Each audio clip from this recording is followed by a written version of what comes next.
Oh, all right, let's go straight into it.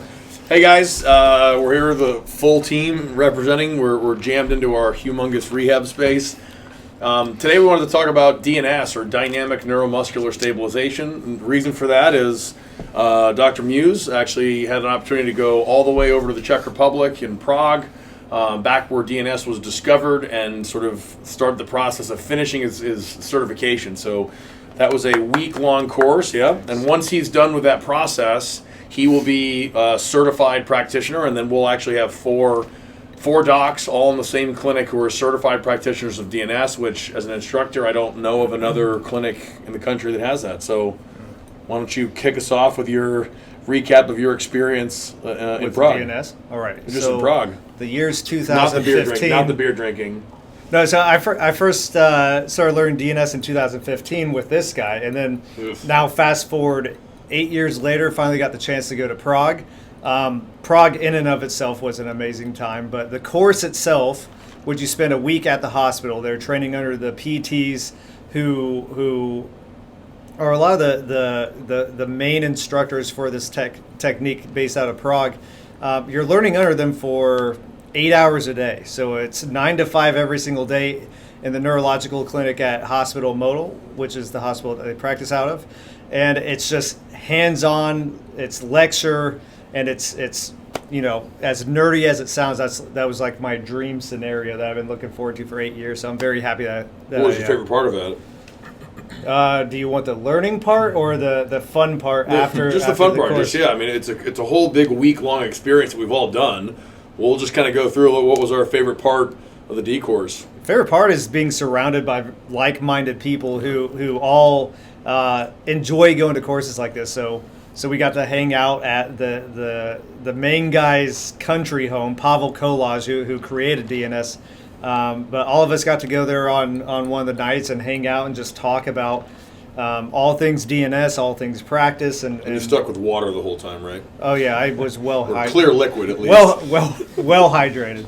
Jordan, what about you? When you went last year, right? Yeah, me and Ben went last year, and again, kind of to piggyback off you, I just thought it was such an invaluable experience, like to learn from these people that have been doing this under Dr. Kolaj, like spending the amount of time that we got to spend with them, ask them the questions that we wanted to ask, like the in-depth stuff, and geek out a little bit. I thought it was pretty awesome. Yeah. Ben's been twice. Went twice. I went 2019 and then again last year with Jordan. I think also just the perspective. So you're getting doctors from all over the world together who, their native language may be different, whether it's Czech or, there was like Malaysian and, the people from all over. But just to hear, see what they're seeing and have them describe it in a different way was kind of enlightening in that way. Yeah, for me, the DNS has had a huge impact on all of our practices, but there's a long tradition of fantastic therapists and medical doctors and neurologists and physical therapists, from a guy named Vladimir Janda or Karl Levitz, who are both medical doctors, all the way up to the current torch holder Pavel Kolaj. So there's a lot of legacy in there, and what's really cool is to be able to actually go back to where it started in the 60s, 1960s, and see this old hospital. They're kind of renovating now, but to sort of be in there and sort of walk in the halls of these great minds was just kind of humbling to me when I went. Yeah. So did you want to talk a little bit about what is DNS? Seems like a good idea. Yeah. So DNS for us, as you might have heard us mention, here and there in videos and in emails, DNS stands for Dynamic Neuromuscular Stabilization, which is a mouthful. But really what it's trying to encapsulate is that, movement is very, very complex, and it's all about sort of motor control and stability. And that's really one of the main goals of therapy here. It's not just to get people out of pain, it's to get them moving well. And if you dig way into the weeds, moving well means moving with good motor control, with good stability. So dynamic neuromuscular stabilization is just that. And so where it started was in the Czech Republic, that we all got to kind of visit there. And it was discovered by a guy, not discovered, it was sort of created by a guy named Pavel Kolaj that Dr. Muse just mentioned, who's a brilliant physiotherapist that was trained by some of these great minds there. And he had a lot of time with Vaclav Vojta, who was a pediatric neurologist. and he spent a lot of time studying, children and how they develop and how they learn to roll, crawl, grasp, stand, walk, all those kinds of things, and has built this beautiful system that is not only a mode of assessment, but then also very, very powerful treatments to restore optimal function in patients. So that's sort of in a nutshell, what DNS is. Yeah. The thing I was always curious, I think would be interesting for everybody listening, is how has it impacted your guys' practice? So what do you think? So obviously we talk a lot about the McKinsey method, which is a very powerful tool that we use, but the way that I look at certified. Soon to be certified? Soon. Cross your fingers. Yeah. But and Ben. Ben's here too.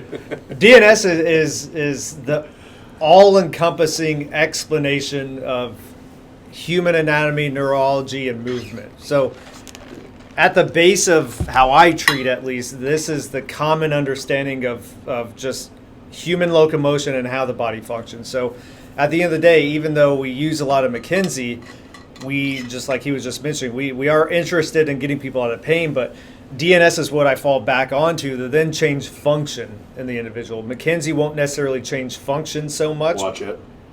In a way it will. DNS, though, is going to then back up what we do with McKinsey method and then stabilize the individual and change function. So that's how I utilize it. Yeah, I would agree with that. I mean, we kind of think about it in phases of care, right?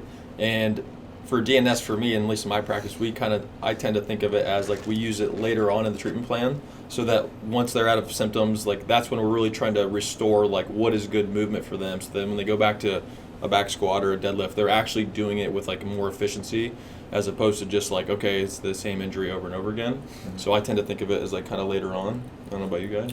I mean, the majority of stuff that walks in here is mechanical issues. It's, not like someone came up with a bat and hit you in your knee hurts. It's something they're doing to themselves. So DNS is a way that we can assess the movement and kind of figure out and problem solve with the assessment, and then also, injury prevention, so we can correct movements so that they're not coming back here with the same problem. Yeah, I mean, I think that what we're all basically saying is that DNS is a way to sort of dig down and actually address the cause of the problem. So the cause of the problem is not your bone, is your back's slipped out, or your bones aren't moving right or something. The problem is actually in the quality of your movement. So Jordan just said, when someone's squatting, like how they squat. Brad mentioned, improving movement quality. That's our way of actually digging down to what we all believe is the source of the patient's problem. So Ben just said, they're not acute trauma. Like, we treat this, of course, but most of the stuff that we see, might be a runner that's got some knee pain. It's not that they fell on their knee. It's that they, through repetition with bad movement patterns, developed a knee problem. And DNS is a way to go in and assess the quality of their movement, identify any movement dysfunction that they have that will actually then produce their pain or their injury. And so it really is, I think, for all of us, a way to kind of dig all the way down and address the source of the problem, which is then going to result hopefully in longer lasting results and maybe even just completely resolving the issue altogether. Yeah. What about how it's impacted your practice? We all answered the question, how does it fit into the treatment plan, right? We come in at the beginning, and usually, as Jordan said, at the end, that's when we're really hammering the function, like Dr. Muse was saying, restoration of function, improving the quality of the movement. But how does it actually impact your practice? For me, it really comes down to being able to address highly complex cases. So that's where it really shines, in either the elite athletes or the really complex cases. So someone with low back pain for 10 years, or they've had knee pain with squatting for however long, or these really, really complex cases. That's, to me, because we're able to identify the actual source of the problem and address it on the most deepest fundamental level. For me, that's how it's had a big impact in my practice, is those complex cases. Yeah, I came out of the world of athletic training, and especially early on in my career, there was a lot of the typical rehabilitative exercises, strong focus on strengthening of muscles. 3 sets of 10. 3 sets of 10. I worked a lot with baseball, so side lying, doing banded stuff here. And once I took that first DNS course, and I'm using this reference because I watched this movie on the way back from Prague, but it's like I enter the Matrix all of a sudden. So like my eyes were just opened up so much more to what human function actually looks like.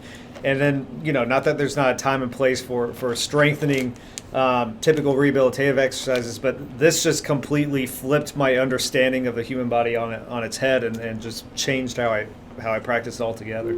Yeah, I mean, I just feel like I see practicing in a way different lens than maybe I would have done before.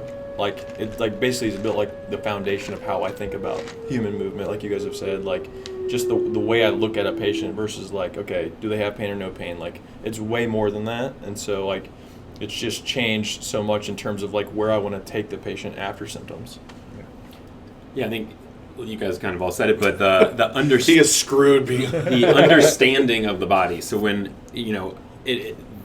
like all-encompassing knowledge. So like when someone comes in with back pain and like we can do an assessment and I can tell them, yeah, your back hurts, your hamstrings are tight. I bet you have, acid reflux. You have like, and it gives you this whole understanding of how the body works, and you can fix things that the patient doesn't even tell you about. Yeah. Yeah, it's a super powerful thing. So we don't want to go too long, but DNS has had a humongous impact on each of our practices.